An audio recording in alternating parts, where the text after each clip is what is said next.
Hi there, my name is Kendrick, and welcome to another interview with the ENFP Male. Today I get to interview Jake. So Jake, welcome. Hi, thanks, Kendrick. Jake, can you tell us your full type, please? Yeah, so I'm an ENTP, double masculine, Ne-Ti, consume, play, sleep, blast. And when you got your typing results back, what did you think and how did you feel? I thought it was too cool to be me at first. I was like, double masculine, like that kind of seems like a little bit too awesome there. But yeah, I initially thought that I was a masculine, feminine, NITI, sleep, consume, play, blast. But I could never really reconcile because felt pretty heavily playish, so I could never really reconcile. And like I guess that and with my ego, I was just like, oh, I'm just really good at playing, being asleep consumed. But I don't think that was necessarily the case. But yeah, once I kind of delved into it and thought about it for like the last 3 weeks, like it kind of started making a lot more sense. Like I'm random as hell, so any definitely makes a lot of sense. And then TI, I mean, I didn't really. I guess I assume TI more so because I see FE more in myself, and then sensory last. That makes a whole hell of a lot of sense, just because I'm terrible at that. So those were my initial views on that. So you thought you were lead sleep. What type did you think you were?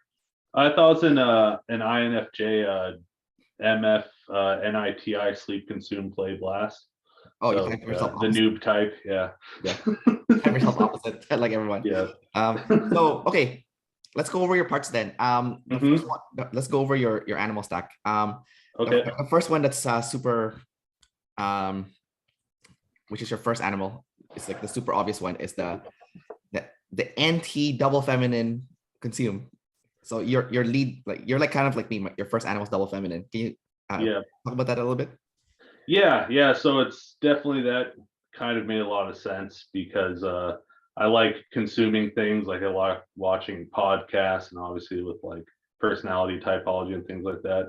And then I remember absolutely nothing about it like 2 seconds later because it's double feminine up top. But yeah, I'm interested in a lot of things, and once that popped up and like that makes a lot of sense because it takes absolutely zero energy for me just to sit there like a corpse and just absorb things. Whereas some people have like consume last, that might be a little bit more of a difficult thing for them. But let me see, I have some things written down on that.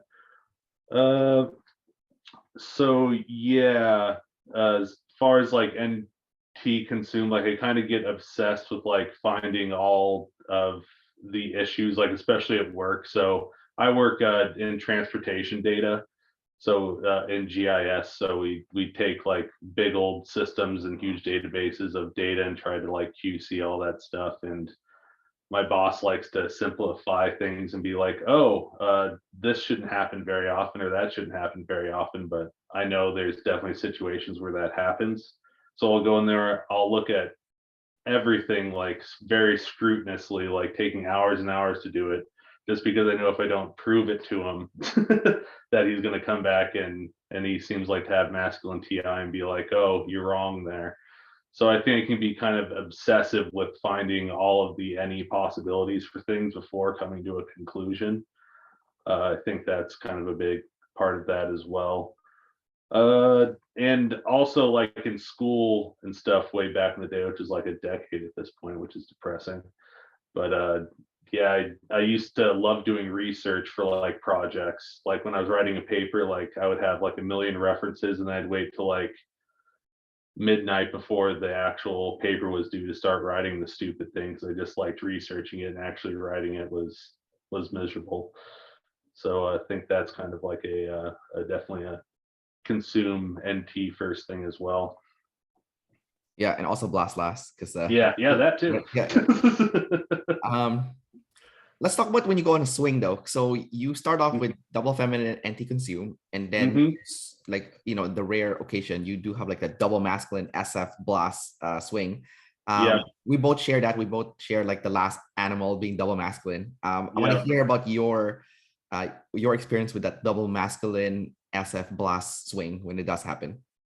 Yeah, it takes a lot to get there, but definitely as far as SF Blast, where I kind of see it popping up in like a angry toddler kind of way, is uh is when people like aren't following rules or like etiquette when things they should be doing something a certain way and aren't doing it. Like it barely rarely comes up because I mean, for an ENTP who's supposed to be a debater, it's kind of ironic that like the double masculine version, because NE and TI are both feminine. It's like I don't like conflict. I don't like arguing things. I like discussing things. But if you look at like Jordan Peterson and other people like that who have uh, are double feminine ENTPs, like they'll argue like the concepts and the ideas behind stuff until they're like blue in the face. But yeah, so probably the best sensory example I have from that was back in like high school football. We had this PVC pipe where we'd have to drink out of it, and you had to reach into like this manure water thing in order to turn it on. So he'd make like the lower like freshman and sophomore and stuff go do that. And then one time, the last person left there was like my buddy who was a senior. He was a lineman with me, and I was told the guy in the position that was younger than me, like, you should go turn the water off or turn the water on so he doesn't have to do it. And he was like, no. And I like literally dragged him over there and tried to force him to do it. He still didn't do it. So I had to do it myself. But it's just kind of like it takes a lot for me to get there. It always bothers me like when people like are seemingly rude. I know that's kind of subjective thing, and it just depends on the situation. But if people aren't doing what they're supposed to do or what they're responsible to do, then I can definitely blast and get a little aggressive and maybe even carry you and throw you at a PVC pipe every once in a while. It just depends. So I guess that's where you're when you become like a controlling EP, because like that's Yeah, but it doesn't happen often. So yeah, no, it's very rare. It took me a while to even remember that one. Usually just suffer in silence with it, just like, man, that's bothering me a lot. But I guess I'll just keep it to myself. you your play is NF. Hmm. Can you share how you personally experience your NF play? Like, a meaning, purpose, all that stuff. Yep. So yeah, I know I've listened to a lot of interviews with like other ENTPs and people with like NEFE play. And a lot of it's like meaning of life and they like philosophy and religion and stuff. I'm really interested in that stuff. But I feel like I don't know if it's just because like I'm energy dominant or whatever, but I think I use it much more in like a jackass faction of just being weird and making jokes, and more so than delving into philosophy and stuff like that. So yeah, I just like saying that's how I essentially feel like I connect with people, is trying to make them laugh, saying weird off the wall stuff that just doesn't make any sense, to see if we can connect that way. And once that kind of loosens things up, then we can start maybe talking about more serious things. But yeah, I mean, I like talking about religion and philosophy and all that stuff, but it's just, I feel like I'm almost being too invasive when I do that. So mostly I use my NF play just for dick jokes and things of that nature. So yeah. You said earlier that you were playing football. Yeah. Um, you're double masculine, so you're kinesthetic and audio. Can you talk? Have you Mhm. always been good in sports and anything athletic? I wouldn't say good, but I think it's something I've done my entire life. Like I wouldn't say I was naturally good at anything, but if I kept on practicing things like over and over again, eventually I could kind of figure it out. Like kind of reflecting on stuff with my type, like I think SI does make more sense to me than SE, because I'm good at repetitive things that are consistent. Like there were people on the football team that could literally bench press like 100 pounds more than me and like weighed like 50 pounds more than I did. But I could always punch harder than all of them. And I could always hit like this sled, which is basically a big old pad tied to like this, basically like a metal thing that you can push along the grass. And I could always hit that harder than them. But the problem with that is that in football, people move around. So you can't just run at them and try to hit them as hard as you can, because they're just going to move out of the way. So that really didn't help me out. But yeah, I'd say wasn't naturally good at, but I enjoyed it. I really enjoy playing sports, especially team sports and things like that. But yeah, I definitely would take some repetition and work before I would actually be half decent at it. Other than being big, that's always helped. Of course. What about the auditory side? How do you experience that? Yeah, that's a good question. Like I've always been a mediocre at best musician. So I've always kind of done that. And like I feel like when I can learn pretty well just by listening to like just podcasts and different things like that. So I feel like I can learn audio wise, and I mean I can play 4-chord song on a guitar pretty good and hit drums as hard as I can. But drums are more of a kinesthetic thing, I think, more so than audio. But yeah, it's kind of I think that a lot of people have difficult kind of pinning those things down. But yeah, I definitely see the kinesthetic of actually going in there and doing stuff is, for me at least, is the best way of learning and holding on to that information. And audio, I kind of dabble in it, but it's definitely not the best learning mechanism or talent wise for me either. Let's cover your next one. Your sleep. Your sleep is Mhm. ST. Yep. A lot of ENTPs or similar function stack type, they get really weird when it comes to like someone trying to tell them like how they should be doing things. It's like, Yep. do you relate to that, or and how do you personally experience it? Yeah, I definitely do. Like as far as with especially at work, like there's different processes and everyone has different methodologies for doing things. And I hate using other people's methodologies for analyzing data or fixing a solution. I'd rather figure it out and use it myself.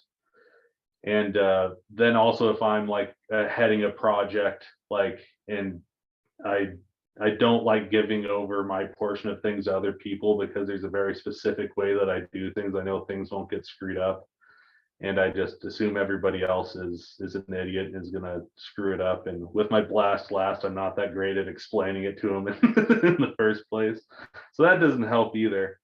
Uh, but yeah, as far as, yeah, using other people's ways of doing things, I'd much rather do it myself for sure. Yeah, it's funny you mentioned about like the blast last, like having trouble explaining things.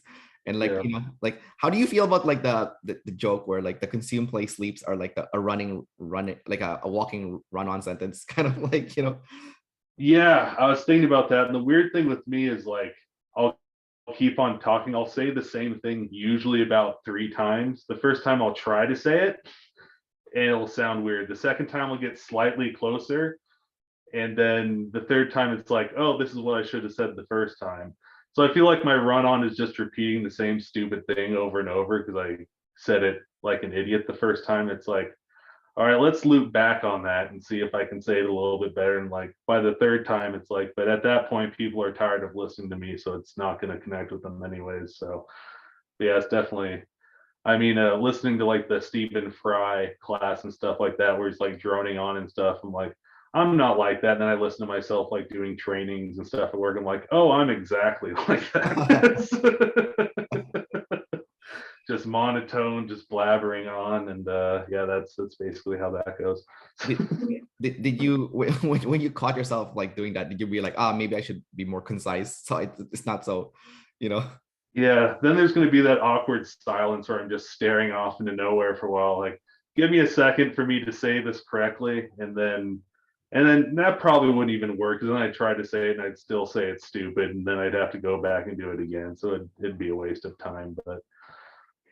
Your But blast is it's double masculine though. You don't feel mhm. like you can tap into it, like to organize it really well and like say it concisely if you really put the effort into it? Yeah, it's painful. But yeah, I feel like if I put the it takes a long time to do it. I feel like, but when I'm doing like documentation on processes and things at work, like I can do it.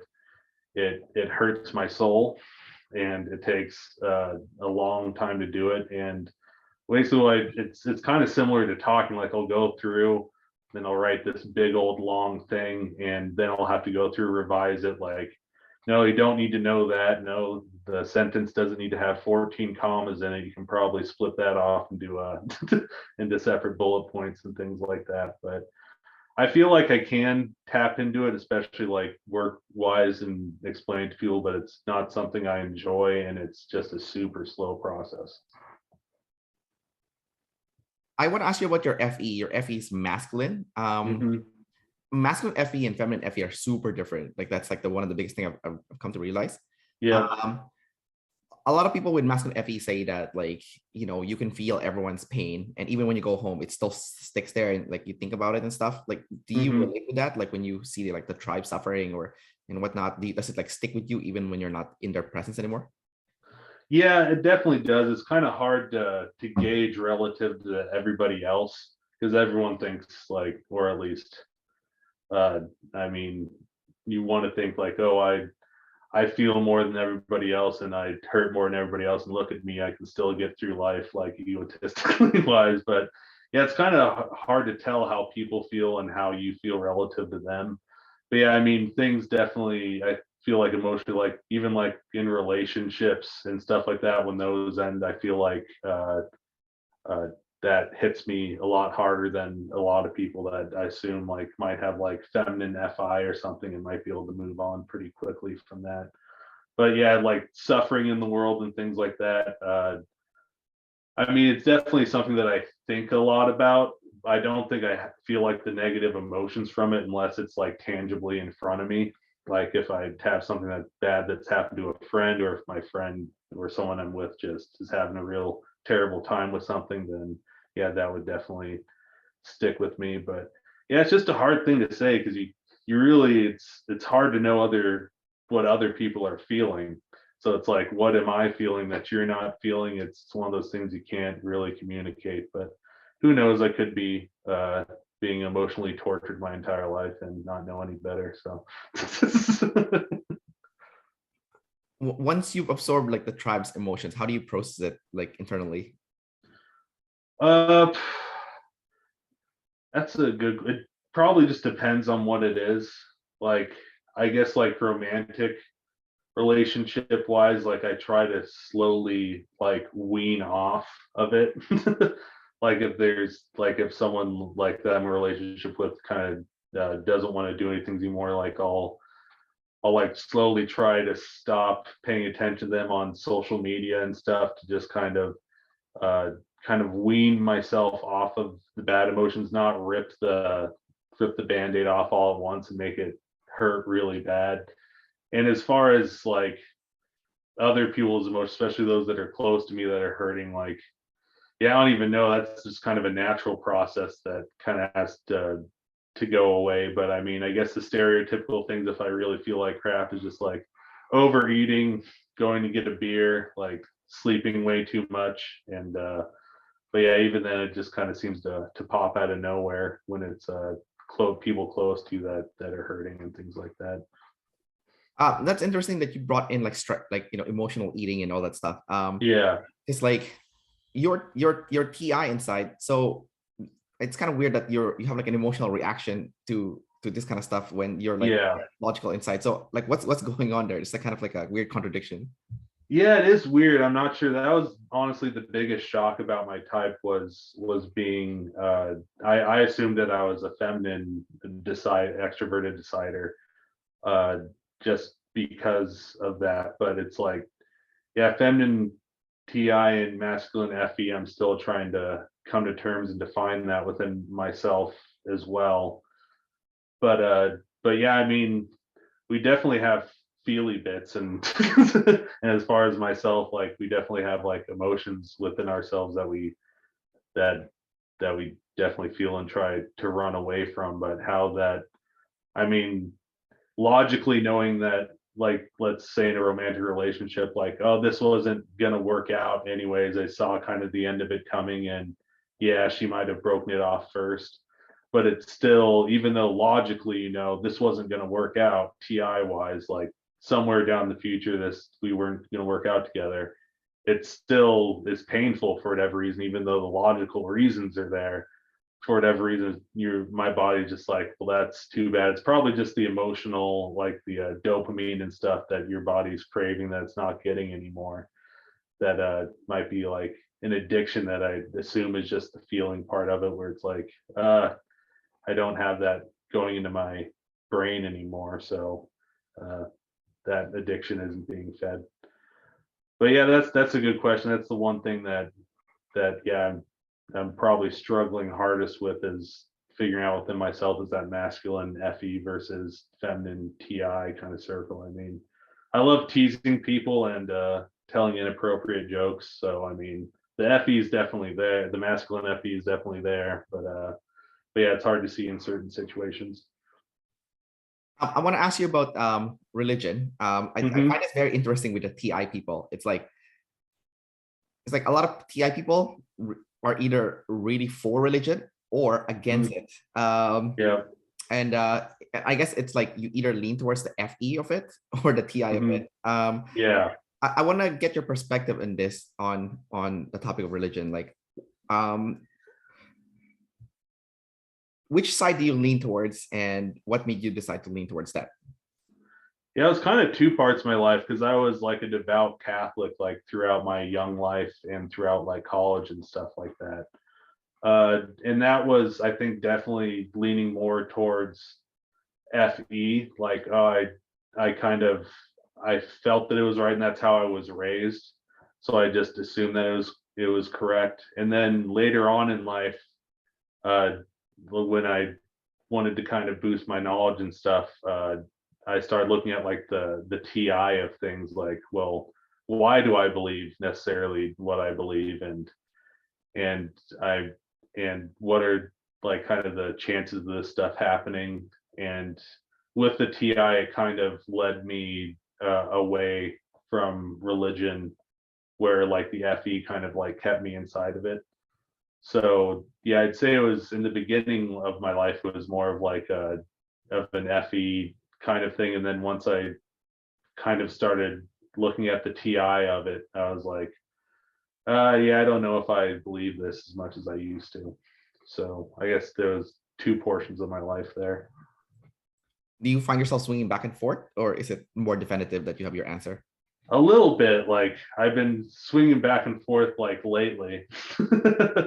but but yeah, that's probably the thing that, yeah, I'm always like questioning it, and just like, especially when like weird things happen, like, oh, is that God doing that weird thing that seems like it could have impossibly happened? But it's as far as I see religion, like the main reasons that I would go back and believe is because of personal experience and weird things that have happened to me.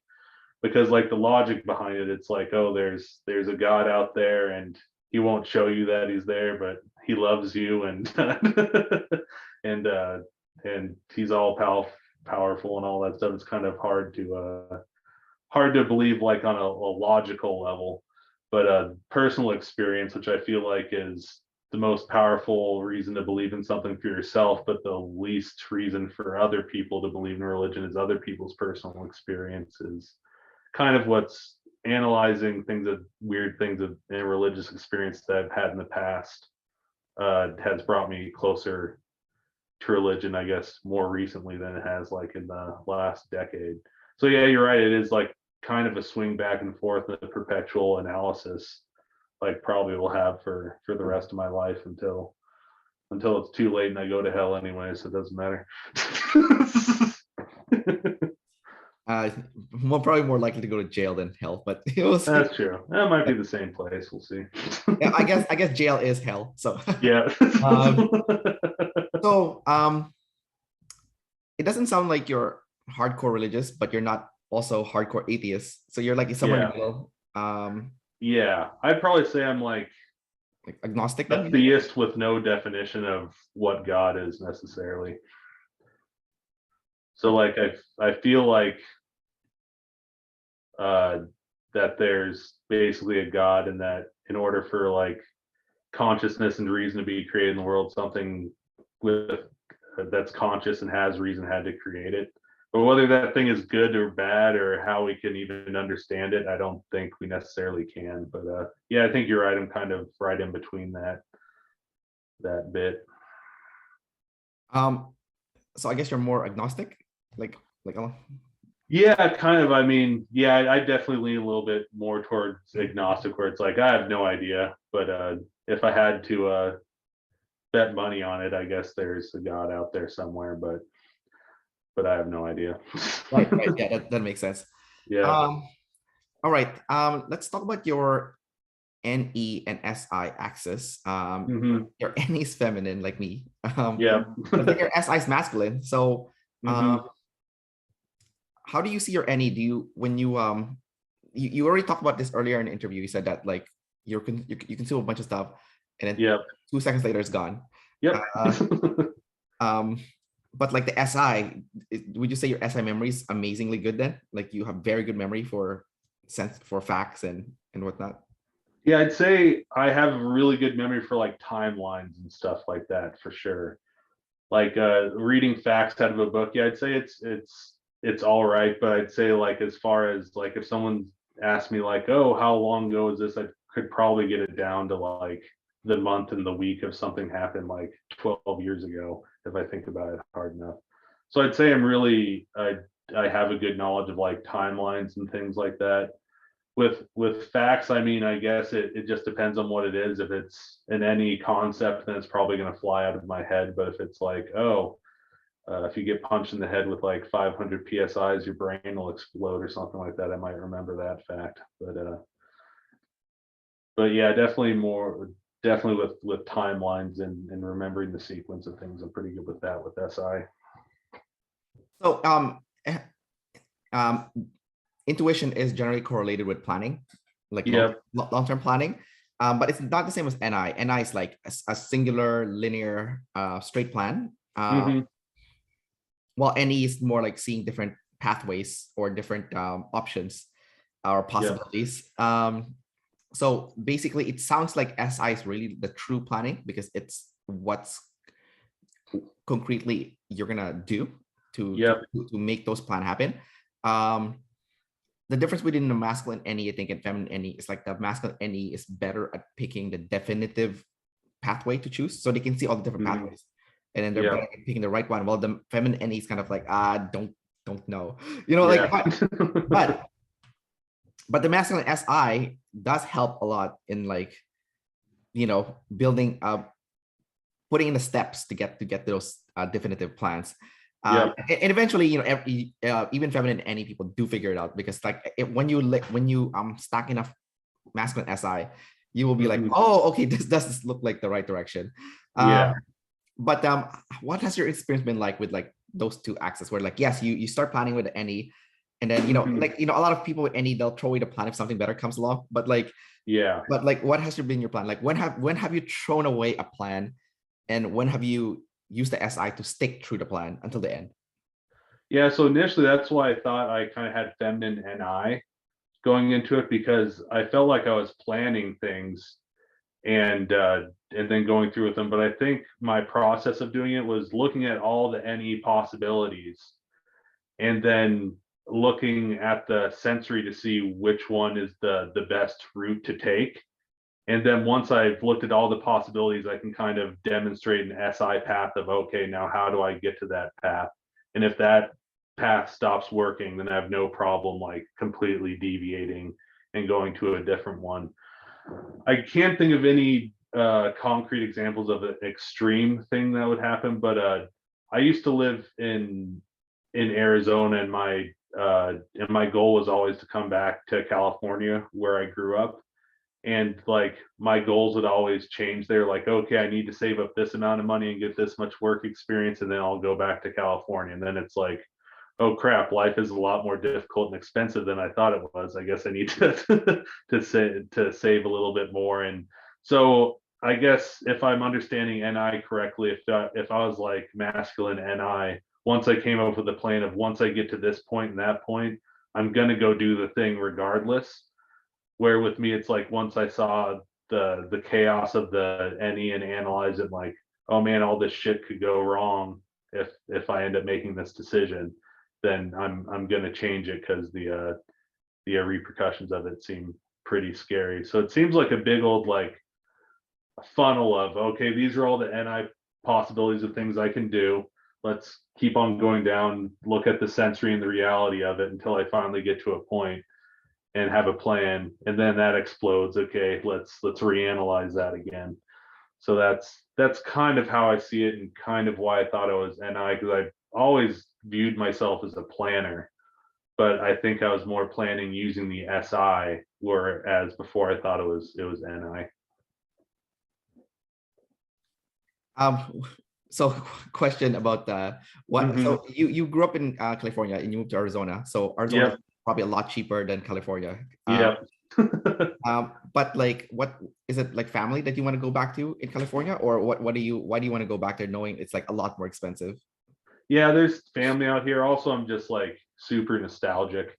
So I grew up here, and there's a lot of friends out here, uh, and in a sappy, probably FESI way, it's just I feel like more at peace, like where I'm in my hometown, and around friends and stuff. And when I was 18, I went to college, and that was kind of a like immediately, and that was kind of a difficult decision because I really loved where I was at, and I wanted to kind of be an insane like late teenager, early 20-year-old with friends like in my hometown. But I was like looking at the NE and be like, if you don't get a degree, don't get a job pretty soon, then your life is going to crumble. So you better sacrifice like where you're comfortable and go kind of pursue some SITI things so you can have some security in the future. And then I was like, okay, after college, I'll go back to California. I got a job in Arizona. So it's like, well, jobs are hard to come by at the time. It's like, well, I better stay out here. And then after years and years, eventually, like 9 years later, I was able to finally come back to my hometown. So it's more of like an FE comfort kind of thing, and also a nostalgia of like the past and feeling like this is kind of where I belong is the reason I want to come back. And yeah, it's more expensive, but yeah, I also have like family and friends that I've lived with out here as well. So that kind of helps out, just helping out them with their mortgage, and it's probably cheaper than renting with someone that you don't know. So that's helped out as well. When you move back, it's it's been like so many years after since you left. Hmm. Did a lot of things change that like kind of destroyed that like nostalgia is kind Yeah. of very SI, right? Kind of. Yeah. But like, so when you came back, was a lot of those nostalgia destroyed because like things have changed and stuff? A little bit. Luckily for me, like a lot of my friends stuck around. So that was like the main thing here. And yeah, I mean, a lot of things did change, but a lot of things like did stay the same. Like as far as like the actual town itself, like not a lot of construction and new things have happened out here, like at that point, like since 9 years since I left. So honestly, I was expecting if it would have taken me that long to come back, that things would be a lot different. It was actually like surprisingly the same in a depressing and not depressing way. It's like, oh man, nothing ever changes, and we're all in the same situation. But it's kind of cool because it makes my nostalgia fuzziness nice and happy. But So the SI was happy, but the NE wasn't happy because yeah, exactly. it's like That's a it's good way SI is of like, putting it. yay, nostalgia, everything's the same. NE's like, oh, Mhm. nothing's new, sucks. Yeah. Yeah. Exactly. Uh, okay, so I think one of the thing about NE that NI people hate is like the Mhm. NE this disrespects the NI. Like it's like they'll look at Mhm. your NI plan and be like, nope, that's terrible. I've seen all the different pathways. That pathway is crap, Yep. I obviously once in a while you'll see like the NI is like that's perfectly good, like kind of like OPS. I see it as like, wow, Yeah. this is like an awesome NI.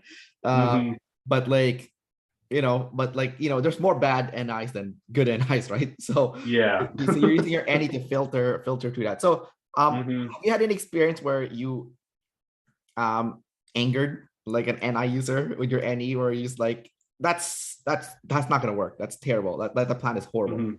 Like have you ever like angered a few like NI users with that? Yeah, yeah, like my boss every single day. So so I'm pretty sure, yeah, it's hard to say. He's kind of a complicated dude, but I'm pretty sure he has like NI. He tries to oversimplify processes. like I think I was mentioning earlier, like, oh, there shouldn't be much of these issues or those issues or these issues, so you can do it this way. And then I'll go look in there, find every single one of those issues, find out that they're more common than he's thinking, and be like, your NI plan is not good because of all these any chaos potholes that you're going to run into along the way. So we need to change it again. But yeah, other than that, it's kind of hard to think of like a personal life thing because yeah, it was kind of a shock that I was an EP just because I don't know, maybe my friends are a bunch of super EPs and IPs and stuff because I'm definitely the most heavily planned person in my small group of friends. So I'm definitely not derailing any of them. If any of them, I'm giving them a plan rather than derailing their plans. Well, I mean, if you hang out with a lot of EPs, someone has to plan, right? So I guess Yeah, you took that role, and maybe yeah, your EP friends are like SE, like ESFPs and ESTPs, so yeah. they're It not gonna seems like plan. that. Yeah, they're not gonna plan. So you have Yeah, to, you know, exactly. yeah. Um, okay, cool. I want to ask you about I had a question. I just flew out of my head. I hate when that happens. Happens to me all the time. Stupid SI at the bottom. Yeah. Oh, so annoying. Anyways, sorry, I remember the question now. So, Mhm, um, for anything that's like super, so we talk about like NI, they shove the S into the NI, mhm, which I think it's good in the short term and midterm, but I think long term wise, I think the SI is still the superior one because it's factual, right? Um, mhm, and it's been proven with like the people who is considered to be the most successful people in the world, like the most like richest or whatever, right? Like mhm. like most of them have TI and NE, right? So Yeah. and a lot of them have savior sleep, like TISI. So clearly the TISI is amazing at like building up that the system, the framework that Mhm. that would work like in reality the long for the longest time. Like Amazon, for example, is like built by an ENTP, right? you know Yep. and and he was obsessed with the FE. He's like, I want to make this like the most best customer service company there is, right? Mhm. So even though TISI is like what works for just yourself, but I guess if you lean heavily on the FE and you can see like the customer getting pissed off at your system, clearly there's something Mhm. wrong in your system. So it kind of looks like TE almost, right? Yeah. So the system is still like TI built, but Mhm. if you put that emphasis with the FE, it's like, yes, we gotta make sure the customer's happy, gotta make sure the customer's happy, gotta make sure the customer's happy. So it's like, yes, it's in a way, it's like, okay, what will work for the customer without sacrificing the framework long term wise, right? um Yeah. have you seen yourself doing something like that in your career or work where you're like, yes, this is the system, but I gotta make sure that everyone's still happy, but the system must stay intact as much as possible. I cannot compromise the system, Mhm. I'm not, but I'm willing to, I guess, make it like more people, more user friendly or whatever. Yep. Yeah. So with that, I mean, I try to avoid doing that. I tried to stay in my own niche and do my own things just so I can please my TISI and just do things my own way. But when I have a client, something I have to create a system for them or a process, and obviously they have to understand it. I can't just like have it exist. So they're usually how I do that is I'll create the process. I'll make it much more kind of what I feel like is more logical. And then the big part of that is documentation and training. So if I'm just doing a process for myself, I'll never document it. I'll never train anybody on it. But like when it's especially for a client and it's spelled out in the contract that you have to train them and they have to understand how to do this, that's when the documentation comes in. And I have to make sure that everything makes sense, like to almost like an elementary level, because it's kind of hard to know where everybody's going to be at as well, logically, and how to use the products that we're using. So I have to go on through there and meticulously be like, okay, well, this process works for me, but anybody looking at this is gonna think it's absolutely insane. So I have to clean it up and kind of put it inside of their shoes to see how they look at it, which is probably another reason why it's been hard to reconcile between TI and FE as well, because it is kind of like yeah, I like to find solutions, but also they're only good solutions if they work for other people when they need to. So yeah, it's kind of a weird paradox, but yeah, documentation is probably the best example there. Is I'll only do it if I have to. Okay. I think the way you explained it was really good. How, like, you need to explain it to your client in an elementary level. Hmm. I think that's like TE. TE is like trying to get things to work for other people at like an elementary level, or same as FE. Yeah, Like, gotta make sure people are happy at least on an elementary level. You don't need to go deep yeah. as long as at elementary level. So I think Hmm. both function does serve their purpose, at least short term wise. At least enough to get the job done. Yeah. Um, okay. Now, Jake, I have two last questions for you, and then we'll wrap the interview. Okay. The first one is I want you to tell me a story of an SI tidal wave that involves paperwork where you absolutely just lost, like you just freaked out like crazy. Yeah, it's probably like every year during taxes where at least either one of the state taxes or the federal I turn in like 2 months late just so I hate it so much. But yeah, the way my company's in Arizona and I'm in California, so I still have to file to Arizona, which even though I don't owe them a penny because I pay state taxes to California, it's like twice as much paperwork as the California state taxes. So I'll go in there, and then there's always like when you're going through like one of the websites, they're like, oh well, you need to fill out this form now, and it just comes out of nowhere. Like, why don't you tell me all the forms that I need up front instead of me getting the very end thing I'm going to be done and be like, oh, you need form 47A where you need to give like a pint of blood and then give us your social security number and your 20 favorite animals, and then we'll let you turn this one in. But yeah, it just gets pretty insane there. But yeah, it's just stressful doing, especially with like things that are important and things that'll take you a long time to redo. Like going to the DMV, if you screw up paperwork, they'll just sociopathically look you in the eyes and be like, "You can come back and wait another 3 hours again when you fill this stupid piece of paperwork out." But yeah, it's just the trying to get the any chaos in order to make sure you do everything you can, and then there's always going to be something you screw up anyway. So yeah, paperwork, especially timesheets at work, I even hate doing those. It's like going through my day and having to specify, oh, what were you doing in here? It's just kind of like, well, the freaking work got done, so can I just tell you I worked 40 hours and we'll be good to go? Yeah, I can relate to all that thing that you're freaking out about. I completely relate. Like, especially when you said, "Oh yeah, tell me about your 20 like favorite animals." Like, why does that even Yeah. matter? Like, it's so Yeah. stupid. Right? But like, yeah, no, I travel a lot and I have to fill out those immigration forms, and some of them like or applying Oh for yeah. visa, and I'm like, I remember I went to India and then I had to fill out this form, and like some of the questions are like, what does it even matter? Like, what is your dad's name? What is your dad's full name? What is your mom's full name?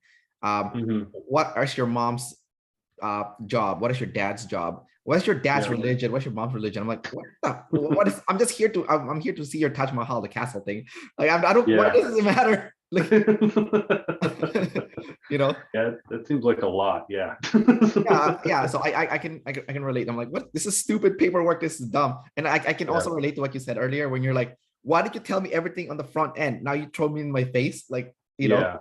yeah, because I had that experience like just a while ago. I went to Argentina and then I look at the Hmm. website. I'm like, okay, this is all the stuff I need to all the forms I need to fill out before I enter and before I leave. So I got them Yeah. all ready. And then right when I'm about to leave the immigration, like to leave the country, they're like, oh yeah, there's one more form. I'm like, where in the website does it say this form? Like, where did this come from? They're like, no, you can't leave without filling this form. And then like the website doesn't work and I can't fill out the form. And I'm like, Yeah.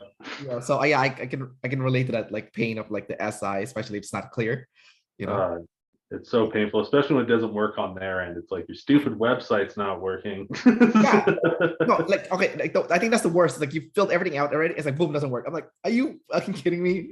Yeah. Like have you ever sold a car? Have you ever sold your car to someone and then you have to go to like that transfer form? And Yeah, all that stuff. Yeah, that was. I've only done it once, but luckily they knew what I was doing. So they're like, "Oh, I have to do this, right?" I'm like, "I have no idea. I was just hoping we could just exchange checks, give each other high fives, and we can call this good." But yeah, there's definitely more to it than oh, that. you're lucky you went with someone that knew what they were doing because like I sold my Yeah. car before and I had to fill out the form. I screwed it up 3 times, and it was like such a long form with like extremely detailed like information. And I'm like, Yeah. yeah. All Yeah, not fun. right, dude. Do you have any last minute question for me before we wrap up this interview? I do. You can tell me when to shut up because I don't know how much time you have, but I'll keep asking you some questions. But yeah, probably I don't know. In your experience, I feel like feminine functions, they seem like they have certain advantages over like masculine ones.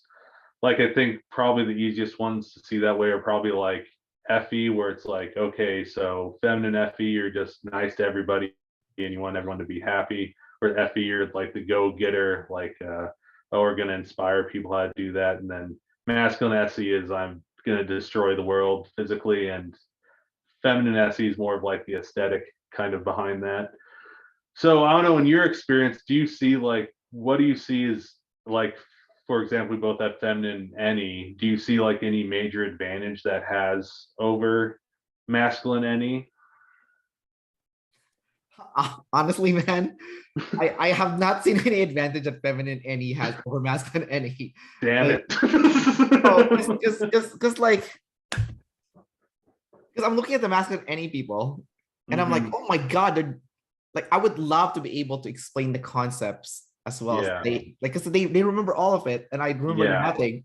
Like it has flew over my head. I used to think I have I can remember concepts well. Well, I wasn't. I was remembering the SI, not the NE, Yeah. which I didn't know. So I guess like the feminine NEs, the one advantage it has over masculine NE is if you can make it talk with your SI.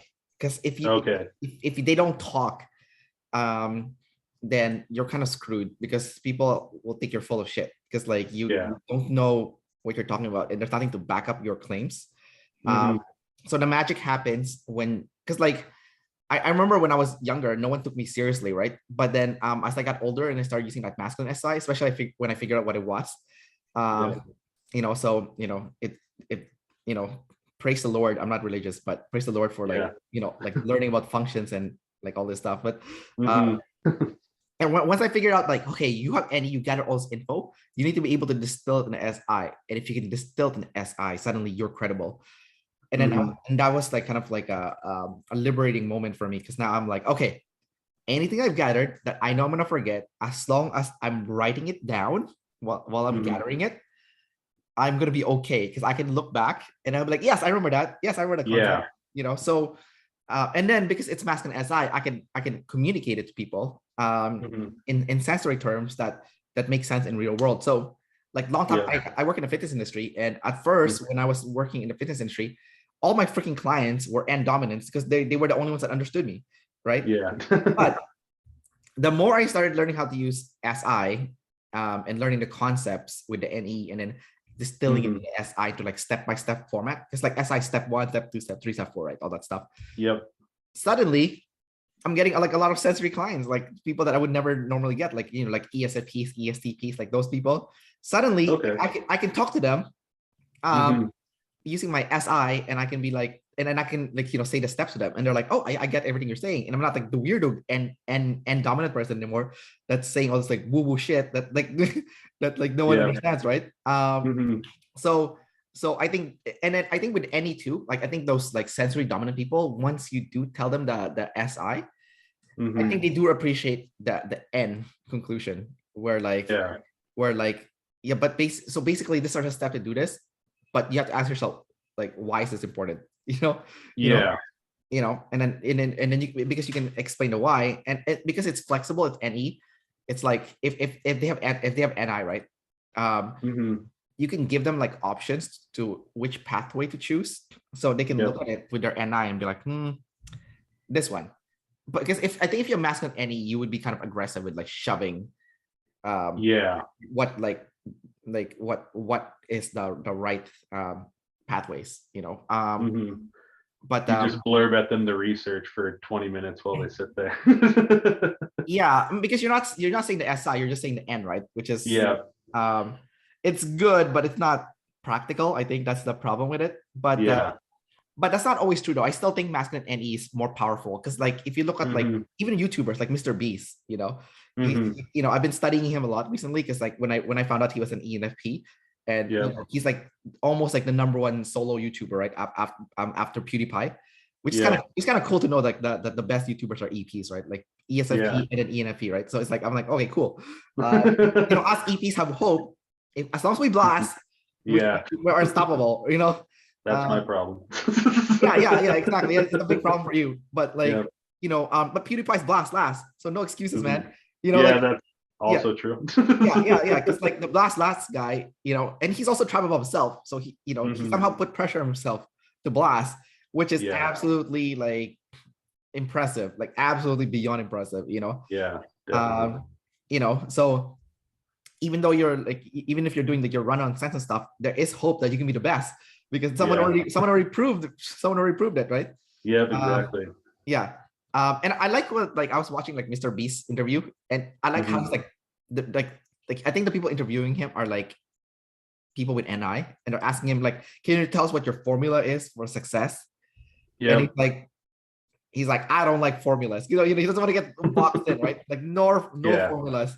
And then he said, but he said there's like one sense, but he still has SI and he's info dominant. So he's like, there's only one, like there's like one thing you need to focus on, like for YouTube. High retention rate. That's it. High retention rate. That's it. That's the only sensory thing he like looks at. High sensory rate. So he's feminine SI. He managed to make one of the masculine, which is like high retention rate, right? So like when I was watching that, I'm like, okay, what about for us with feminine NE? I guess for us, we need to take one end concept and we need to solidify it.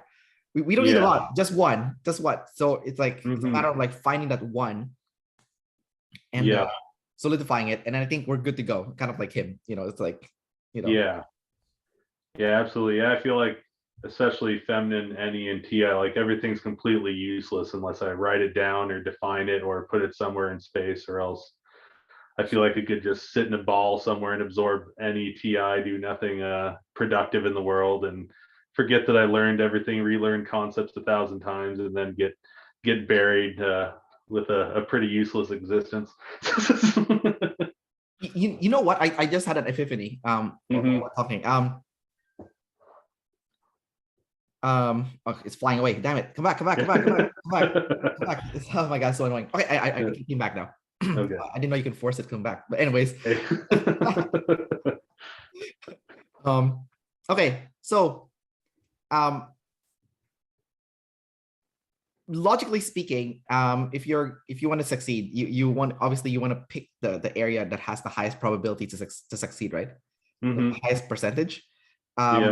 So it's like I don't know, like I don't know where I read this, but like someone said this, like if you can have, I think, one business that can make, I don't know, like there's like 50% chance that you can make $100,000 per year versus another business where there's like only let's say 2% chance of making like $1 million per year. Which one would you pick?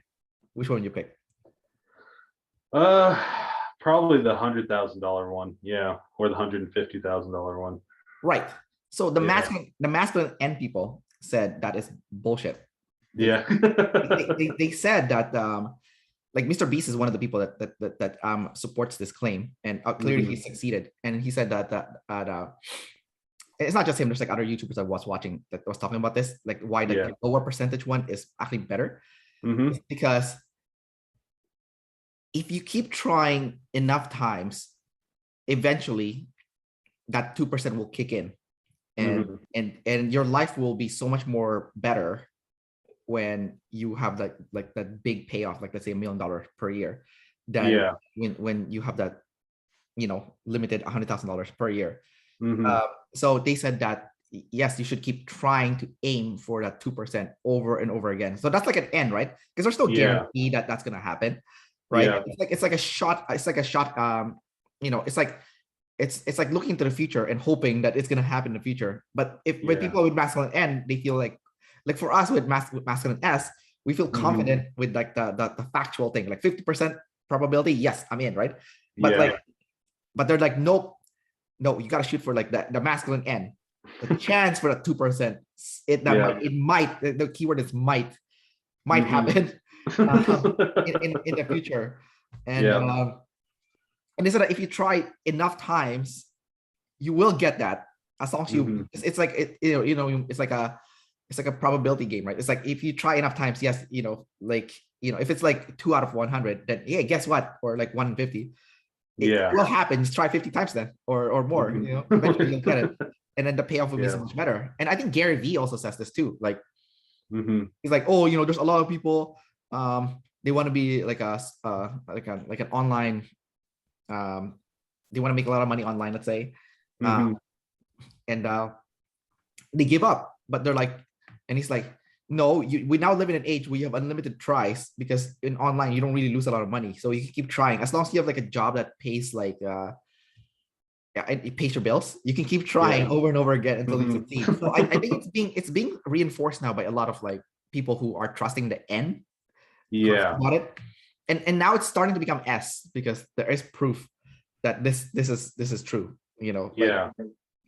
Like Mr. Beast, for example, he said it's better to put out 1 or 2 videos per month that is extremely high quality and have the high probability to get you to that goal of yours, to reach that, like the 2% chance, whatever, than like mass videos, like 12 videos a month, and they're all so it's like quality over quantity, because like one of them has a chance, the other one has no chance.